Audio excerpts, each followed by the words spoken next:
algumas pessoas acham que o espiritismo sempre existiu no mundo. Não foi bem assim. Por que elas falam dessa maneira?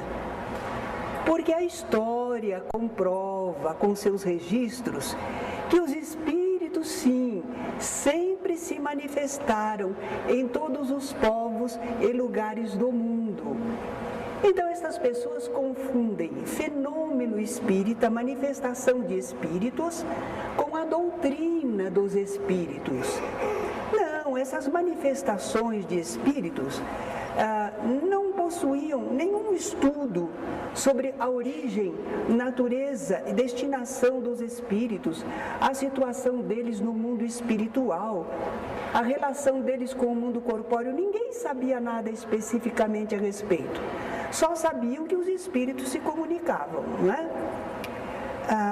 Esse conhecimento que a doutrina espírita nos traz, nós só encontramos há quantos anos mesmo?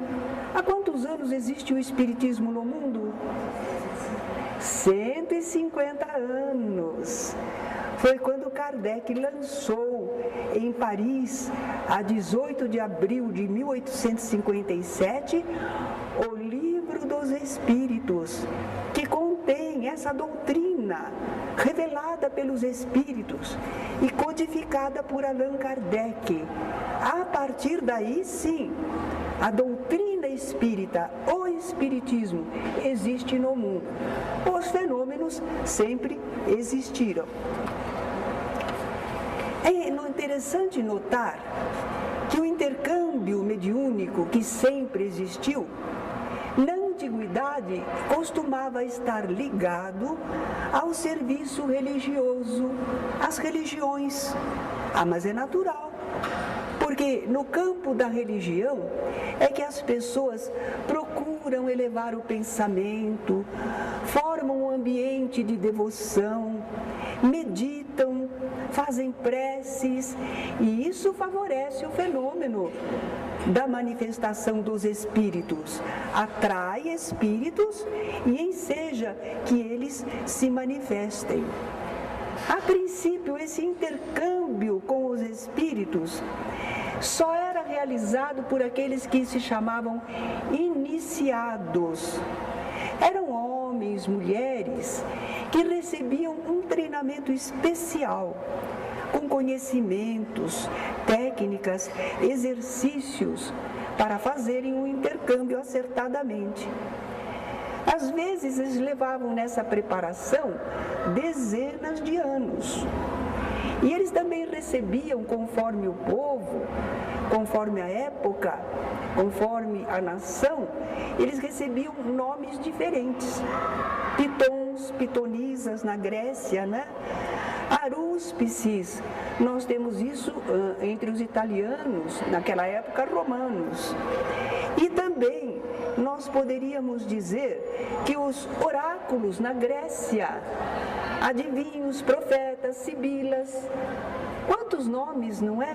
Para a mesma função, médium, intermediário dos espíritos. O povo antigo desconhecia as leis que regem esses fenômenos. Nós, à luz do Espiritismo, estamos começando a entender. Mas o povo, lá na antiguidade, eles não entendiam, não sabiam de leis. Só sabiam da presença e fala, efeitos dos espíritos, não é? Por isso eles achavam esses fenômenos maravilhosos, sobrenaturais, coisa do outro mundo. Quem podia produzir esses fenômenos para o povo era mitificado, era transformado assim em alguém especial, dotado de recursos divinos. Era assim que eles pensavam e viam os médiums da época. Mas é claro que os sacerdotes também trabalhavam com a mediunidade. Muitos deles eram também médiums. Claro, estavam no meio e suas faculdades afloravam também, se as possuíssem.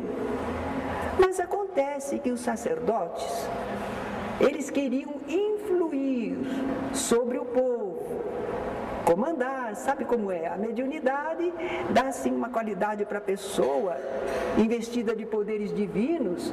Então as pessoas querem dominar. Os sacerdotes da antiguidade eram assim.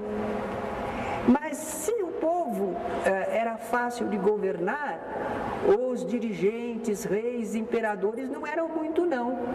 Mas os sacerdotes tentavam também dominar os governantes. E nós vemos então na Índia, Pérsia, Roma, Egito, nós vemos essa mistura dos fenômenos com as fraudes, os sacerdotes imitando os fenômenos, porque nem sempre eles tinham os fenômenos, então eles fingiam às vezes.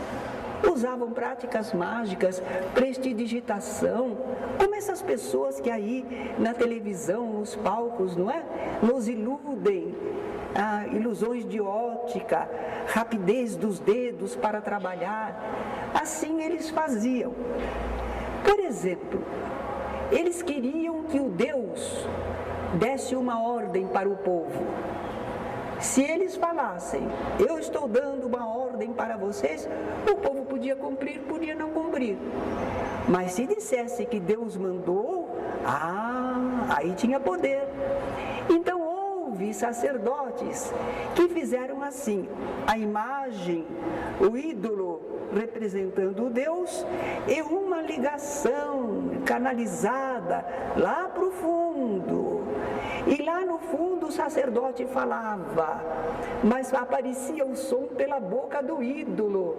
E as pessoas acreditavam que o Deus estava falando e estava mandando alguma coisa. Pois é, eles fingiam fenômenos.